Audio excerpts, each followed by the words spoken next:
ভারতের তেলেঙ্গানা রাজ্যের হায়দ্রাবাদের কাছে অবস্থিত গোলকোন্ডা শুধু একটি ঐতিহাসিক দুর্গই নয়, এটি একসময় পৃথিবীর সবচেয়ে বিখ্যাত এবং মূল্যবান হীরার খনিগুলোর জন্য সুপরিচিত ছিল।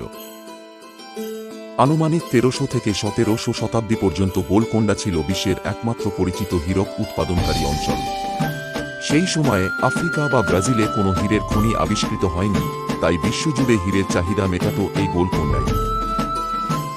কোহিনুর বিশ্বের অন্যতম পরিচিত এই হীরাটি একসময় গোলকোন্ডা থেকেই উত্তোলন করা হয়েছিল। বর্তমানে গোলকোন্ডা খনিগুলো আর সক্রিয় নেই। তবে গোলকোন্ডা দুর্গ একটি গুরুত্বপূর্ণ ঐতিহাসিক স্থান এবং পর্যটন কেন্দ্র হিসেবে টিকে আছে। এটি ইউনেস্কোর বিশ্ব ঐতিহ্যবাহী স্থান হিসেবে বিবেচিত এবং এর সমৃদ্ধ ইতিহাস আজও মানুষকে আকর্ষণ করে।